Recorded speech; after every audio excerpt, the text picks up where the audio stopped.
तनीषा 55 पे डिसेबल कर देंगे ना? Yes, yes, yes. You can share your screen and I'll disable. All right, I'll do that. Okay. Okay. We are live, by the way.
Good afternoon to all. I am Tanisha Tyagi from S. Chand Publishing, and I am absolutely delighted to extend a warm welcome to all of you attending day 2 of our pre-primary CPD sessions. Today, we will be focusing on nurturing listening and appreciation in pre-primary learners. It is my honor to introduce our esteemed speaker, Ms. Nirupama Bafna. Ms. Bafna is a respected educator and entrepreneur and the founder of the Evolver's Nest preschool in Aurangabad. Her innovation methods have earned numerous awards, including Best International Preschool. She is a key figure in educational associations, conducts impactful workshops, and is a strong advocate for literacy. Despite facing challenges, Ms. Pafna led the Evolver's Nest to achieve remarkable 10x growth in just 5 years. She now aims to expand her impact by offering franchise opportunities. Participants, we have a special treat for you today. After the third and final session of the day, starting at 4:30 p.m., there will be a quiz. That's right. And the winning participants will receive fantastic Amazon vouchers worth up to rupees 20,000. So now let's review some housekeeping rules. To ensure smooth session, participants will be muted.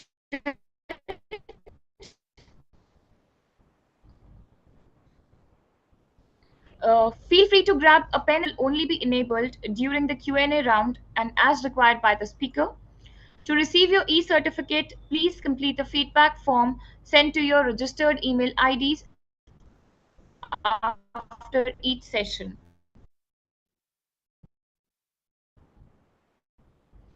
Remember to participate at 5:30 p.m. We will share the quiz link with you after the final session. And also, all the sessions are streaming live on YouTube, so you can rewatch them before taking the quiz. So, without further ado, let's welcome Ms. Nirupama Bafna. The stage is all yours, ma'am.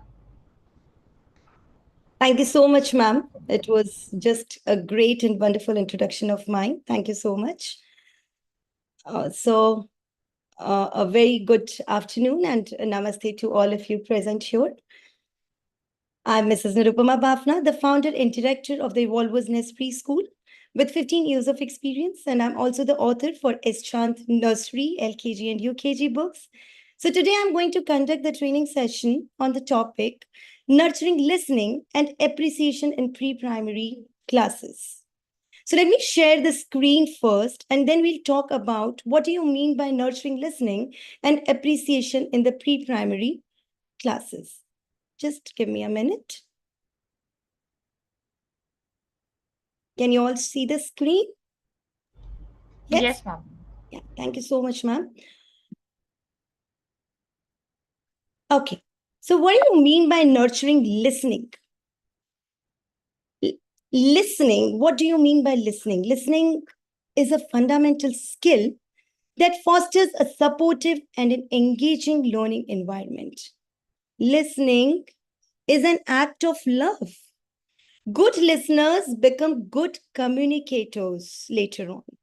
So it's very, very important to nurture the listening in the early years. Ma'am, ma'am, sorry to disturb. Actually, the PPT is not in the slideshow mode. One Could you minute. just make it in slideshow? Yeah, Is it fine, ma'am, now? now it is. Yes, yes, yes. 1 minute. Sorry, thank you. Okay. So what do you mean by, is it again and again going, ma'am? Yes, ma'am. Like on each slide, it is like goes out of the slideshow, then it comes back. It's going like that. Okay, fine. So now it's fine, ma'am? Yes. Yeah. So what do you mean by listening? Listening is basically an act of love. Listening is that it would always be two-way communication. Listening will always be two-way communication. It can never be one-way communication. Like whether it is with your husband or whether it is for your mother-in-law or whether it is for anyone, it is two-way communication. Now, when I tell, okay, when in the classrooms it is there, so there is the listening by the teacher and the kids, the learners listening to the mentor. Now, what do you mean by listening? So listening is first the active engagement. That means the students are actively focusing on what the teacher is instructing, what the teacher is telling. That is known as listening. But whatever the teacher is listening, is the child comprehending to that? Is the child understanding that listening? So when there is an active engagement, then the child will listen to the teacher. But what do you mean by active engagement? That the child is getting interest in that. Non-stop lecturing to the child, the lesson will become little boring. So when there is active engagement, there is comprehension also. Now, what do you mean by comprehension?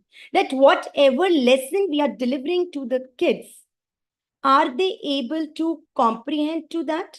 Are they understanding that? Since this is a very, very small age group, so in that case, are the kids understanding the language? Are the kids understanding to your only lecture? Or they will understand by any activity or by any story or by any game? So we really need to have good activities, good stories, and good engagements in our classroom. Now, once this active engagement is there and the child is comprehending to whatever you are saying by whatever activity, then the child automatically starts respecting you.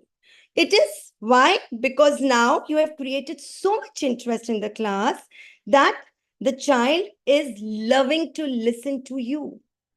The child starts showing respect by following the classroom rules and not interrupting in the classroom.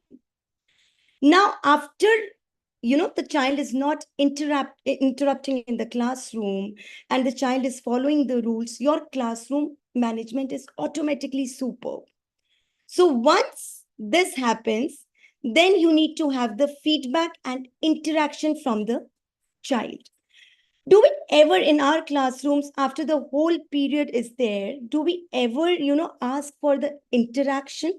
Do we ask for the feedback that, okay, how did you like my class today? We do not ask that. It is only one-way communication in the classrooms. And whenever there is one-way communication in the classrooms get little boring. And the student, they know now, the teacher is again going to come and start blah, blah, blah, blah, blah. It becomes very, very boring. I'll give you a live example. Like, for example, we are all in our houses and our, in-laws or any of the elderly people, sometimes they instructs us a lot.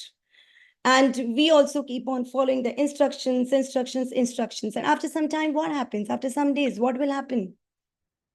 After some days, maybe if I take the example of your mother-in-law or my mother-in-law, so after some days, what will happen? Whatever we want to take, we will take, and else we will just take it out from the other ear. We will only listen to what we want to listen. After some days, we will become stubborn as to, theek hai, jitna I can do it, I'll do it. Otherwise, I'll just forget it. So it is very, very important that the children, they listen to what you are saying, and that can come only by having lot of fun activities, lot of storytelling, engaging the students, and then also understanding that whether they are comprehending to that or not. So this is the meaning of learner listening to the teacher. And also after this all activities, is your child able to have the retention of whatever you have said? You might be speaking n number of things to the child, but is your child able to retain it after a week or after 2 weeks? The more interesting way you will deliver, the more retention will be there in the child. So I hope I'm very, very clear on this part. I'll go to the next slide. Now, how to achieve an engaging learning environment? How to achieve that? I told, okay, now how do I make my learner listen? So you have to create a very, very engaging, like I was telling about the interactive storytelling. So for example, you have to introduce the word it, that's a sight word, to the child. So how you can do that interactive to the child, and how will the child, retain it forever?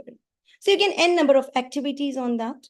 You can have an action related a story right now, or you can have an action related game to it. So you can just ask the child, okay, this is E. For example, this is E and this is T. So E, T, E, T, T. So the child is now remembering, okay, so by this action, what I'm doing, it is the sight word it. The sight word is it by this action. You can have a story related with the words it. So I went to the garden, and in the garden, I saw many slides. In the slides, I saw an apple. In it, there were two seeds. So as soon as it comes, the child will clap. So that the child is getting interest in wherever in the story the word it will come. So it is very, very important that you create an engaging learning environment to the kids.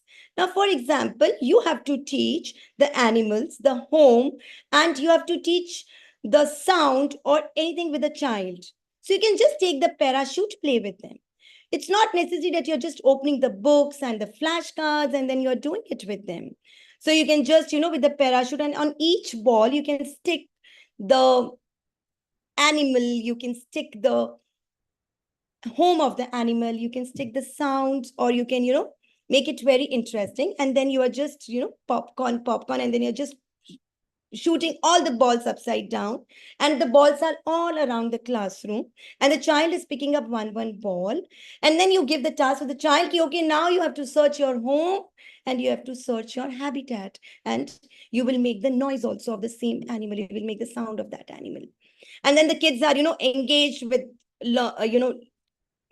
finding their house and finding the animal. If they have the house, they'll find the animal, they'll make noise. So in this way, the child is very, very curious about your period, in which the child will have lot of engaging learning environment. So it is very, very important to put lot of activities while learning, rather than doing it from the books and the flashcards only. So you can use lot of stories, you can enact it, you can have lot of role play on that. Now, a lot of times, these young learners, they don't have the, eye contact. Eye contact is not that great in them. Like when you are teaching, the child might be seeing somewhere else. So how do you encourage that eye contact? You can have a game in the class, you can make the pairs, and you can ask the child to look into each other's eyes. And you can, have a game of maybe 30 seconds to 1 minute, and whichever child is blinking the eyes, the child is out. So the child is now learning to have the eye contact. Nodding can be the another active listening skills. Whenever you are talking or whenever you are teaching something, you ask your child to nod. That means that the child is actively engaged in whatever you are speaking. And you can ask a lot of questions for clarity, whether they have understood it or not understood it. For example, you are having the topic of maybe the dog lives in the kennel and the dog barks. So you can just pick up any one child, and you can, ask the child that, okay, tell me that in which house does the dog lives? What is the house of the dog known as? So the dog can always say, okay, this is the kennel. So then you also know, okay, whatever you are delivering, the child is able to comprehend to that. And you have to set the clear expectations. You have to set the rules of the class. That, okay, when I'm talking, at that time, we all will listen. But when I will give you time for your talking, because again, the listening is a two-way communication. But a lot of times when in between the kids speak, that time we are not that comfortable, but you can always tell that after the period, I will allow the time for you to ask me questions or to talk to each other about the topic or anything. But 2 minutes time, I will give you, that's a brain breaker that I will give you, where you can talk and you can participate in the discussion. So you have to set the clear expectations that what do you want from your learners. You have to use varied teaching methods. That can be visual aids, that can be beautiful videos, that can be flashcards, that can be the cups, the paper cups on which you are writing the letters, and there can be a lot of concrete objects and varied teaching methods. There are a lot of pedagogies in which you can have n number of activities, and you can just go ahead with that. And yes, last but not the least, you have to reinforce the good listening behavior. Once whichever child in your class is very, very attentive, you can, give them the stars and the, stamp, the appreciation stamps on their hands. And you can provide the constructive feedback after the class, which we always forget to do it. Yo, my class was wonderful today. And you kids were listening to each and everything very nicely. So a big round of applause for all my kids today. And this really means a lot to the kids. So you can praise the attentive behavior and you can provide the constructive feedback after you are done with your lesson.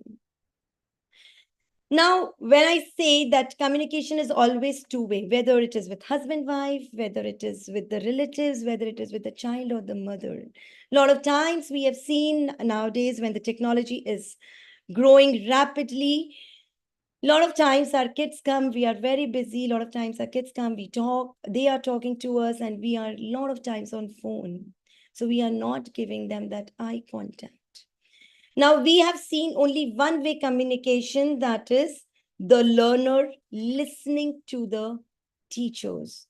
But what do you mean by the teacher also listening to the learner? I may sound little odd, but a lot of times, a lot of teachers, they don't give the opportunity to their kids to talk also. They say, okay, now I'm teaching, so now I don't want any noise. And I don't want anyone to speak in between. So we stop that curiosity of the child there and there itself. Yeah, I can totally understand that it is difficult in between of the lesson to have that communication in between, but you can always tell that after the period I can give you some time wherein we will have the discussion and we will have the two-way communication and we will take the questions also. So you have to value to the students' voices. You have to recognize each student's thoughts, feelings, and perspectives. Maybe any child can come up with a beautiful idea, beautiful activity. And you can, next time or that time, you can do that in the class. And everyone is enjoying that.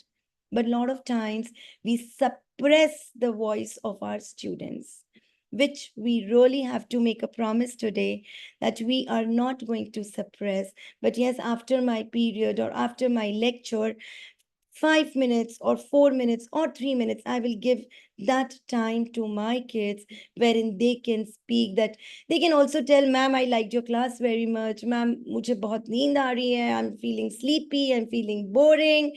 Or your class was superb, ma'am, and I was enjoying a lot. And I learned this. But do you know that even I went to the zoo and I saw some animal, and they can talk about, but you need to have a two-way communication here. So this will create a trust in your kids. The kids, the learners, they will understand that, yes, this is my teacher and my teacher listens to me. My teacher listens to my feelings as well. So what I'm feeling today. So it will ensure that students, they are safe, they will feel safe and comfortable, and they will share a lot of ideas and concerns. Once this trust factor you develop with the child, automatically there will be an active engagement. You can also have a surprise element in your class. Always there should be a surprise element. So you have to plan that surprise element in your class. Every day, if you keep a surprise, maybe you can get a panda, or you can get a doll, or you can get a rabbit in your class, or you can, hide some flashcards under the tables, and you can then, at the end of the class, you can say, what's a surprise today? So the surprise today is under your table, there are some flashcards. So everyone will take it out and see. So the child, when he comes to the class, he's always thinking that what surprise my teacher has kept for me today. So this curiosity in them will have an active engagement in your lectures. They will start showing the genuine interest in whatever you are saying. And yes, of course, it will come only when you also show the genuine interest in what the students are saying and responding thoughtfully. If you are not showing the interest, like for example, if any child is speaking about what he did last night, that he went for a party and there also he, met with a friend, and maybe he's talking, it can be lengthy, but you have to, learn the technique that how the child can speak in little short duration, and you listen to the child and you also respond, okay, that's wonderful, okay, that's very nice, and that's amazing. And then the child like feels that yes, my teacher is listening. So then that teacher, whatever she talks, it's very easy for the child also to respond.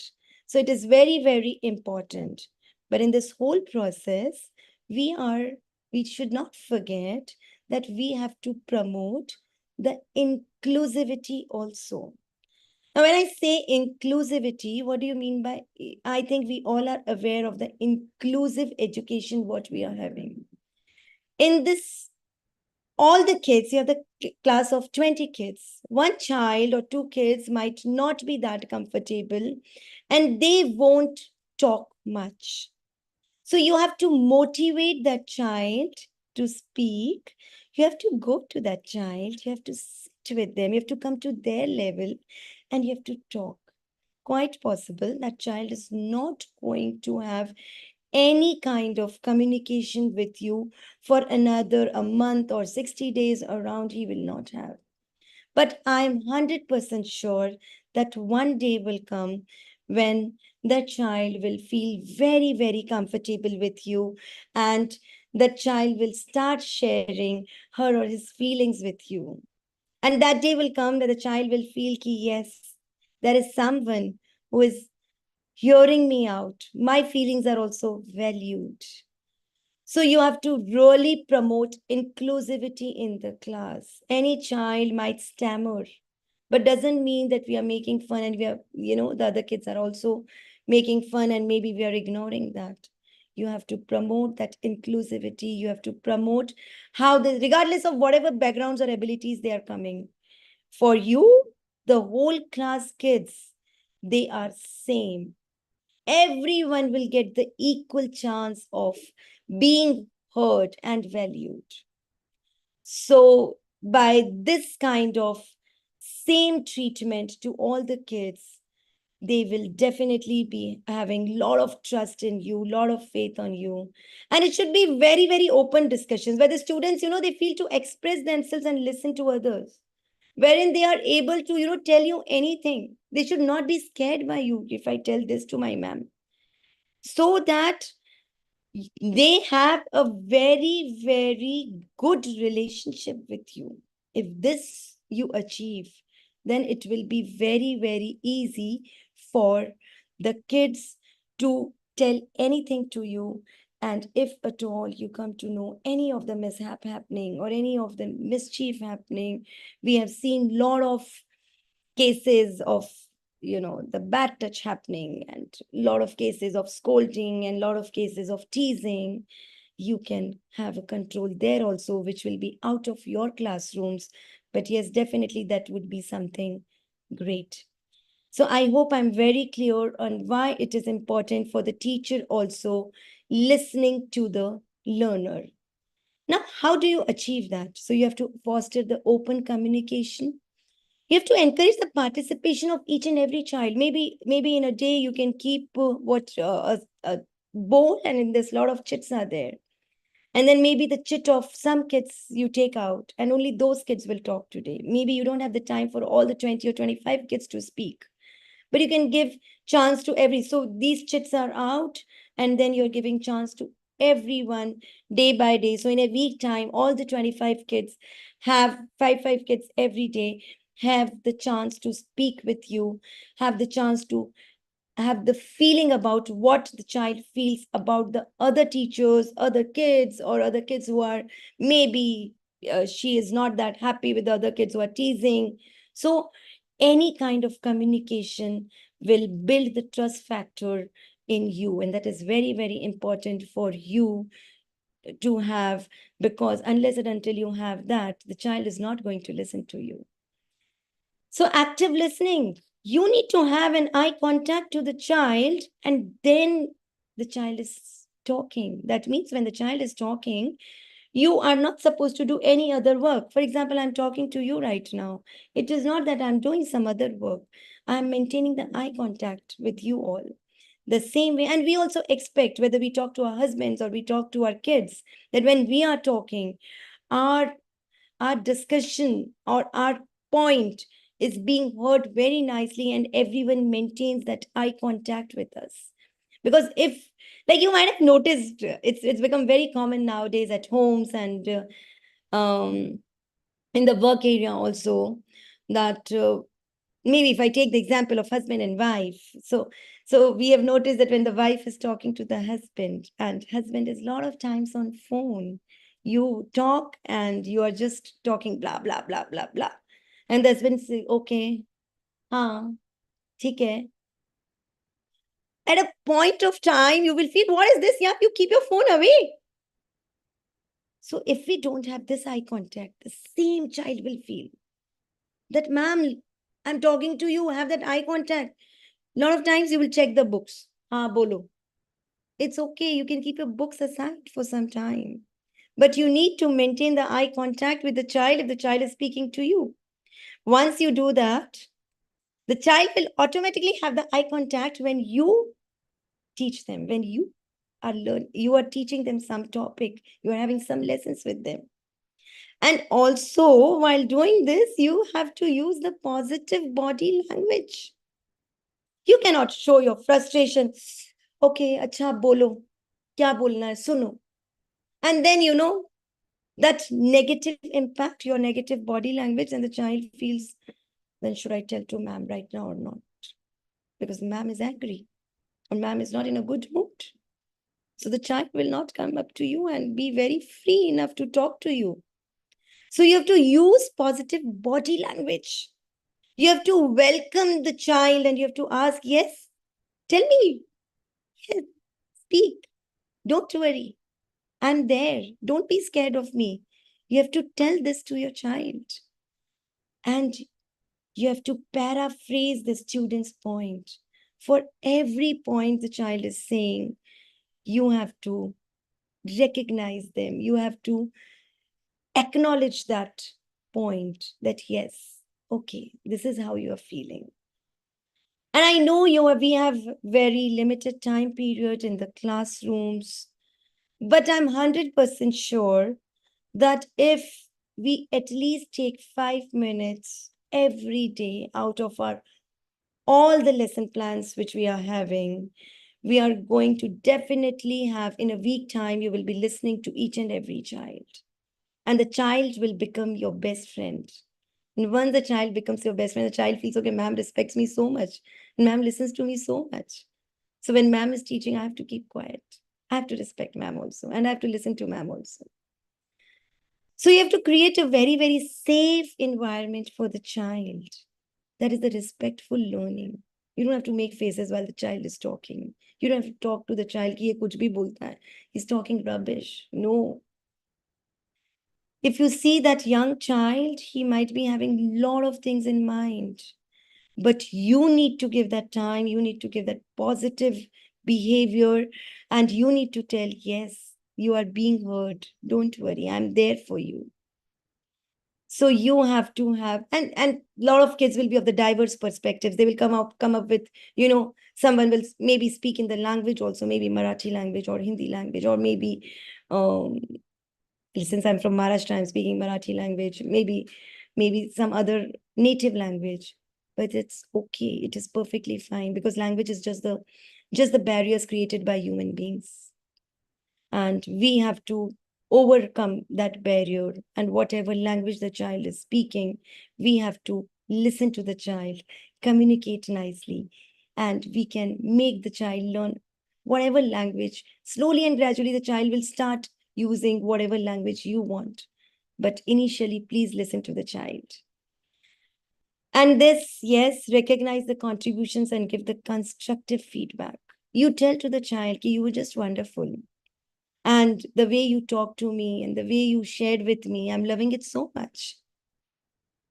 Once you do this, you'll have to little adjust your lesson plans based on feedbacks and offer individual supports. But I'm 100% sure when you keep, like in the starting, you set your rules for your class. Okay, at the end of the period, I will be giving you 5 minutes to talk and to have the open communication. In that, quite possible, two kids are talking with each other, but it is fine. But that reward from your side, that, okay, I will get the chance to speak at the end of the lesson, the child will be waiting for that end of the lesson. But in that course of time, he will start having interest in listening to you and having the eye contact with you, because you've set the rules of making that eye contact with you and be attentive. And then only the kids are getting that 5 minutes of open communication. So the teacher can attain this listening part to the learners only when it is two-way communication. You cannot do it just the single-way communication. You have to listen to your kids as well. So now we have seen that if the learner is listening and the mentor is listening to the learner, what we will achieve? We will achieve the mutual respect. So whenever you are talking, the child will listen. And when the child is talking, you are listening. So you are valuing the input given by the students, and you are creating the safe environment and the positive environment in the classroom. By this two-way communication, you are having the active engagement. The students, they are too much, in interest in whatever you are speaking, because also you are creating some surprise elements in your class. Every day you are coming up with new elements. You're having the maybe stories or some games or some parachute play or some tunnel play. But yes, you are having a lot of interactive lessons and interactive listening. And after the lesson, you're going to give them 2 to 5 minutes open communication time. And they're waiting for that open communication time. So this active engagement will come automatically. And the teachers will, they will stay engaged by listening to the students. And even you will get your feedback, whether the kids are enjoying your class or not, whether the kids are understanding or not. So in this whole process, you will also have the creative feedback, and you can then, if at all the kids are not enjoying your class, or if at all the kids are getting little bored, then in that case, you can work on your lesson plans again. You can work on your skills, and you can achieve the goal which you want. So this effective, then, by this two-way communication, we have the very, very effective communication. Sometimes you will see that the kids are, one time also you speak and the kids are getting it. But this will only come by two-way communication. The students will start comprehending and process the information in their mind, which will lead to the better retention. Once this happens, it will be so great for the participation. Actively the kids will participate in the class. Even you will enjoy. You won't need to even shout in the class, or you make your voice loud to make the class quiet. Because after every period, you are giving that 2 to 5 minutes for that active participation, and you are allowing the kids to have the open communication. Then they are totally free, and then they then better give that 20 to 25 minutes to you, or whatever your time period of the lesson is there. Teachers will understand the students' needs also. Even you will understand what my child wants. It can be the child-centric curriculum which you can give it to them, rather than the mentor-centric. So we should have the child-centric curriculum. And then, yes, the constructive feedback. The teachers will provide the feedback to help the students. You're applauding, and the students feel, wow. Once in a while, you can give them a lot of stars. You can give them stamps, because your class was just superb. Your class was quiet, and the kids were listening to you. But don't forget that the students should also be allowed to give the feedback, which will have the teachers refine their strategies and their pedagogies, their way of learning. So this all when we achieve, we will have the positive learning environment. We will have the environment in which the kids are happily coming to your classroom, searching for that surprise element in your classroom, and have a structured and a disciplined environment, because if this is not done, then I will not get the surprise today. Or maybe I will not get that 2 to 5 minutes of communication. And then, yes, the kids are too much interested in listening to you. Okay, ma'am, you first start, and then, we have that communication and we have that game period.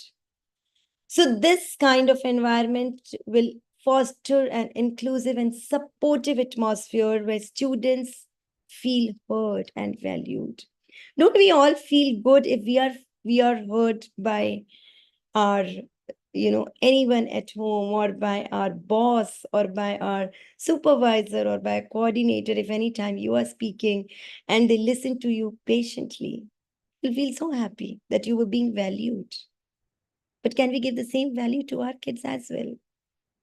So this all is very, very important, and it can be achieved only by two-way communication. You cannot do it all alone. So this is a small diagram. So how do you nurture the listening in the pre-primary learners? Is the learner listening to the teacher listening to the learner?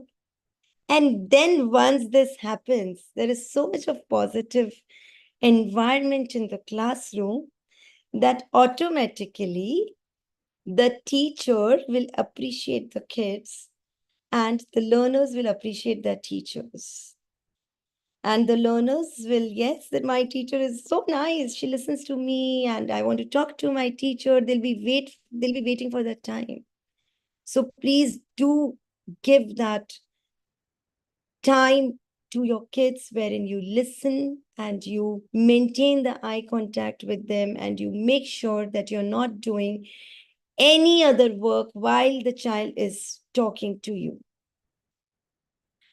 So I hope I'm clear up till that how do you nurture the listening in the pre-primary learners.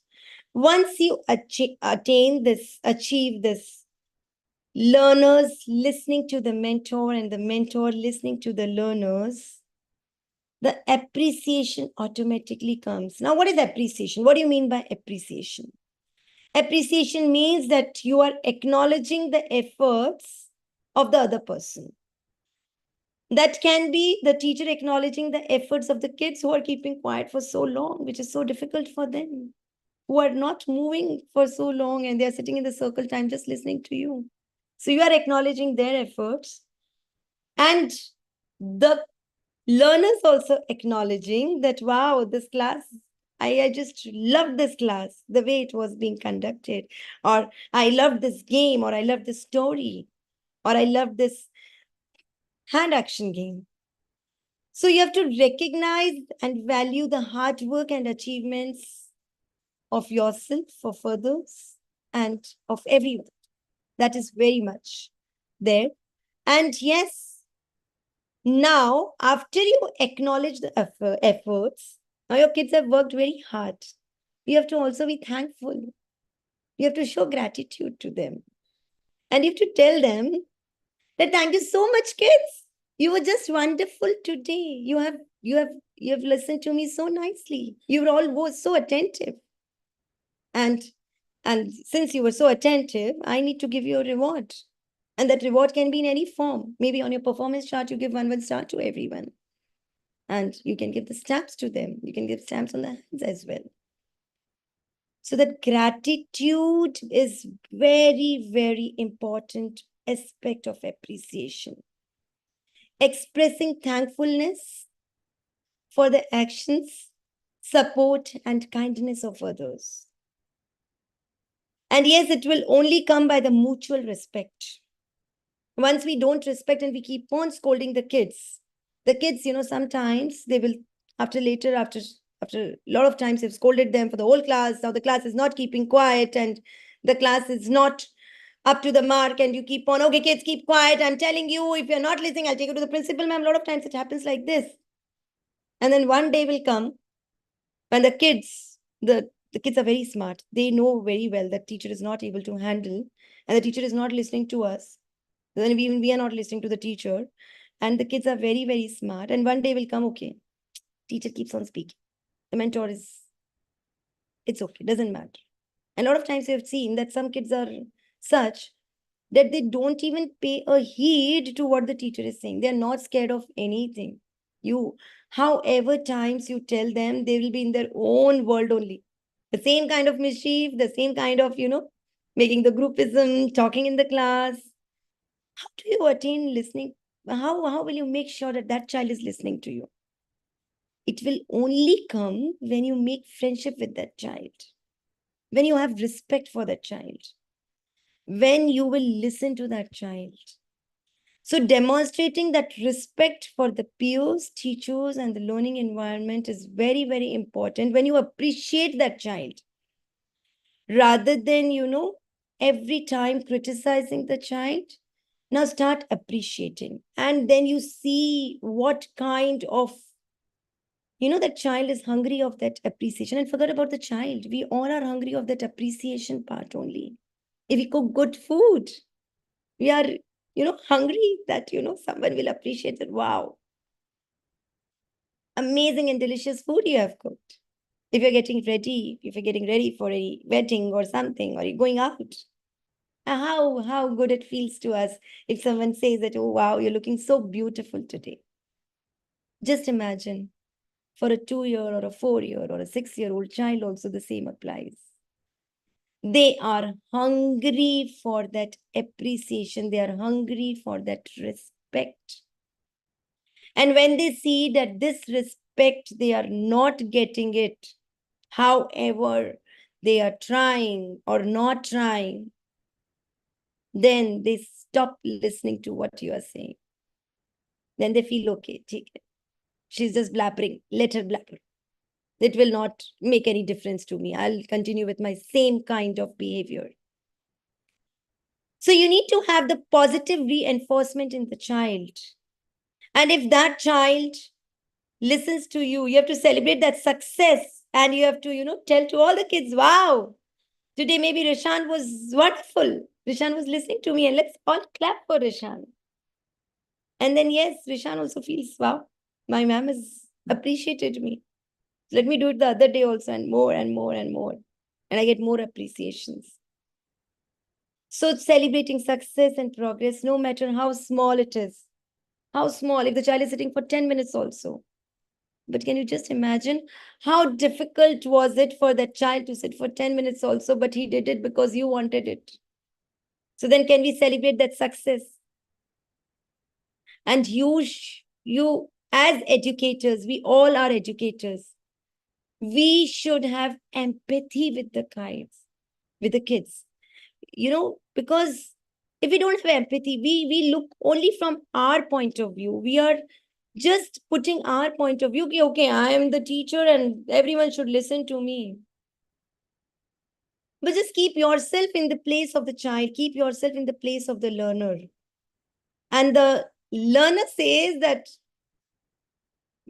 I want to play out. I just want to go out and play. Why this ma'am is speaking so much? And yes, this is the fact that we as educators, when we keep the same style of the teaching pedagogies, the kids, they really feel bored in your lessons. And we keep on doing it. We don't even look into that what activities or what kind of, games we can include in our lesson plans, in our lessons, so that each and every child is interested so much. So this is how you will achieve that listening. And then, yes, appreciation. Once you start having that empathy with the child, there are two things, empathy and sympathy. So sympathy is okay, fine, you understand it. But empathy is when you put yourself in others' place and you see. So once you have that empathy, you will automatically understand that no, what I'm, the same kind of lesson plans, what I'm teaching, it's not making a lot of value. So I have to put some new pedagogies in my planner and I will create that interest in the child. So now, how do you foster this appreciation in the young learners? So you have to model the appreciative behavior. Kids don't do by saying, they do by seeing. Whatever they are doing, they are watching you, and then they are doing the same thing. A lot of times you might have observed that parents tell you that when kids go home, they try to imitate you. They try to become the teacher, and then the whole house is their kids, and they try to do whatever you are doing. So see, just imagine that you are shouting in the class always to make your class disciplined, and the child is doing same at home. And what will the parent think? Okay, the teacher is doing like this. The teacher is scolding the kids every time for having the classroom management, which is not required. So you have to model the appreciative behavior. You have to make sure that this appreciation comes in your daily habit so that the child is also appreciated and the child also learns this appreciative behavior. You have to demonstrate the gratitude. You have to acknowledge everything, whatever the child is doing. You have to show the appreciation for the student's efforts. You have to create a culture of gratitude. And for everything you do, you have to say thank you. Use activities like thank you notes, gratitude journals. You have to encourage the students to express the thanks to the peers as well. The friend is helping, then ask the student to say thank you. If they are helping you out, maybe in putting the notebooks from one bench to the other bench also, you have to say thank you to the child. You have to appreciate that effort what the child has done for you. You have to recognize and celebrate their efforts. It can be a party time, a 5-minute party time wherein you all are maybe dancing because this was a superb class today and I have loved my class today. Everyone is hungry of this appreciation. So acknowledge the achievements with praise. You can, yes, a lot of praising is there and you can give a lot of rewards. Reward can be of outdoor play for 5 minutes extra. Reward can be of maybe if you are having the screen in your class, then a small video of anything, whichever they like. And yes, you have to highlight both individual and the group success. There can be the whole class success you can recognize, or any individual, if he's doing superb in the class, you have to appreciate that as well. You have to teach empathy to the child also. You have to teach to the child that, see, ma'am, when ma'am is, doing any lesson or this thing, just see, if you are here in my place, and if I don't listen to you and I become the child, so you can, cross the roles one day. Okay, I'll become the child and you become teacher. One of the child you can stand up. And then just let the child teach. And you being with the other kids, you are also not in the listening mode. And let the child feel that how does she feels or he feels when ma'am or, the other kids are not listening. So then he will understand. So you have to teach this empathy and respect to the child as well. You have to integrate the lessons on empathy.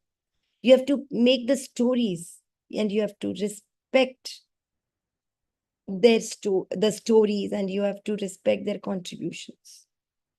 So use the role playing and stories to illustrate the perspective. You can have you can have a group of 2 to 4 teachers wherein you are illustrating the story to the child. And yes, you have to provide the opportunities for the students to reflect on their accomplishments and support from others. You have to encourage that reflection in your students. You have to tell that, yes, we have to appreciate. So you have to use a lot of activities like group discussions and journals, and wherein they are reflecting on their own progress, wherein they are discussing on their own that whether I'm able to understand, I'm able to retain whatever ma'am is telling or not, and you can have the journals on the same.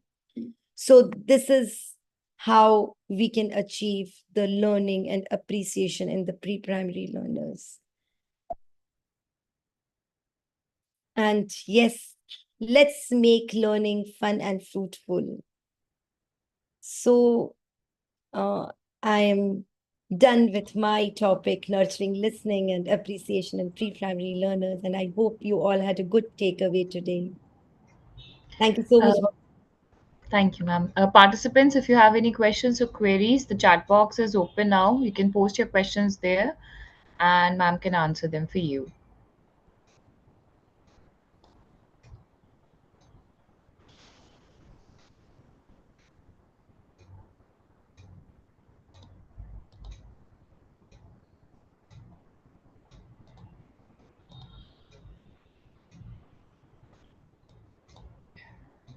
Thank you, ma'am. Yes, Angelina, you can post your question in the chat box.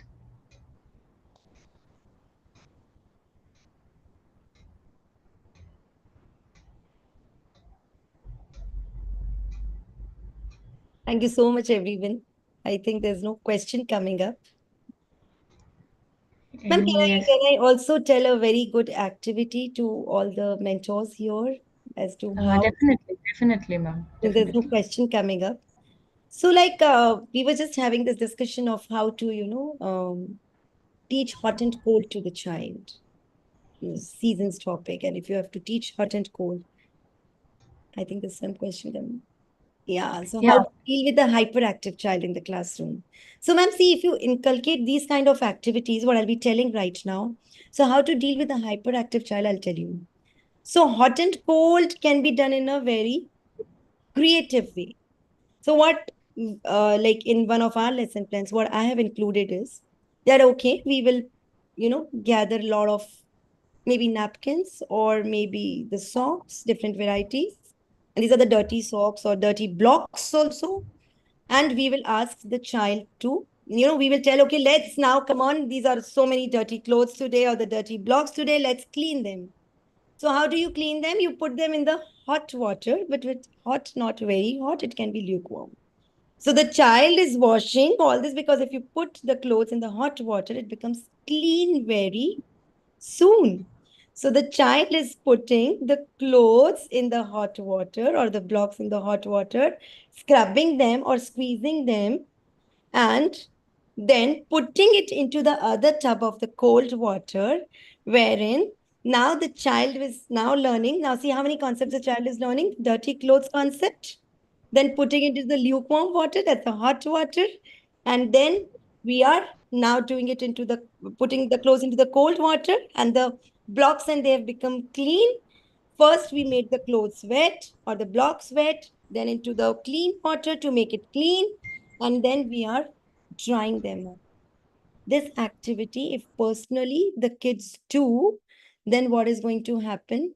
Then the hyperactive child will also get very interested. Okay, let me try this. What are they doing? So he's fully involved in that activity and he is trying and he's getting so much interest. If you involve these kind of activities, then you are now see you're teaching the child the concept of clean and dirty with it. You're teaching the child the concept of hot and cold with it, and you're teaching the child dry and wet also with it. So many concepts in just one activity. But the kids who are hyperactive, then they are sorted with this because they got some activity with them. So whatever you do with them, you will have to do with a lot of movement with them. So I hope I'm very clear that how do you deal with a hyperactive child?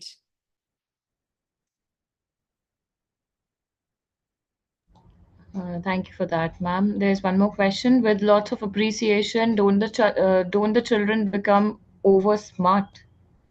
Yes, that can be there, but we need to draw a line somewhere. So it's not always that you are appreciating. But yes, if the child is not behaving or not listening, you have to tell the child.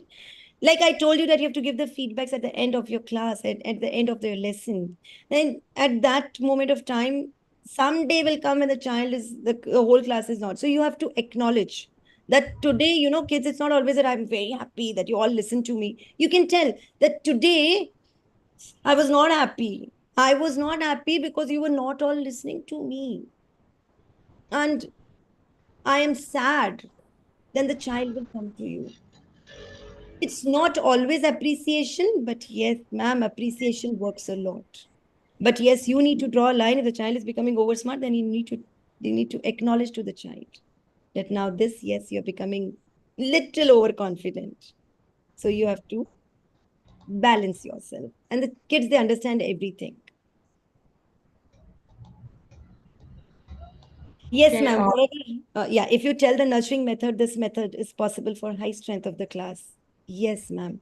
For this I have told for the high strength of the class only. Just try it, ma'am. It is going to work. If you have the high strength of 30 to 40 kids, as I told you that you can have the bowl and in which you can put the chits of all the names, and every day you can take out five chits.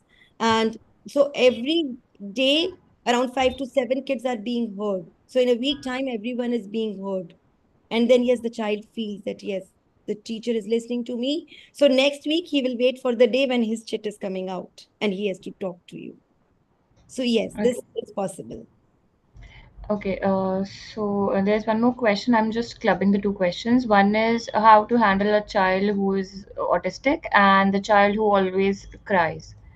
So Yeah. these are the two questions. For the child who always cries, you have to keep on counsel the child. And I'm 100% sure the day will come. But a lot of times, what we are doing is, a lot of times you have to just tell to the child and you have to continue with your lessons. Let the child cry. I know at that time, the throat of the teachers, it becomes really sore, but it is perfectly fine because when you keep on doing the lesson, you need to have a lot of activities. You don't give that room to the child wherein he cries more because now ma'am is not doing something because one child you counsel and the other child are ignored. So you have to continue with your activities, and within a week, it's this initial start time, the kids cry. Within a week, that child will keep quiet. Yes, with the autistic kids, you need to have a lot of activities in the class. They don't, learn by listening more, they learn by doing more. So the activity, like for example, for hot cold, I told you right now. For numbers, if it is there, so maybe you can put the bricks, and in all the bricks or the balls or the blocks, or the balls, the child can arrange it in the sequence. Not necessary that that child will learn that quickly, but you'll have to have a lot of patience with the child, with the autistic child, and slowly and gradually the child might improve. Yes, ma'am. Thank you so much, ma'am. Thank you for an exceptional session. Your insights and expertise have undoubtedly enriched our understanding of nurturing listening and appreciation in pre primary learners. Today's journey equipped us with valuable strategies for improved classroom management, enhanced communication skills, and building a positive teacher student relationship. Let's use these powerful tools to empower our students and elevate our teaching practices. Together, we can foster impactful and meaningful learning experiences. A big thank you to all the participants for your engagement and insightful contributions. And participants, please stay tuned for our next session, Building Foundations, Nurturing Young Minds Through Scaffolding Early Writing Skills, with Miss Tanvi Parwal at 3:15. Thank you so much, ma'am. Thank you, Nirupama ma'am, for your amazing Thank session. you so Thanks a much, lot. ma'am. Thank you. Thanks Thank for you, your time. everyone.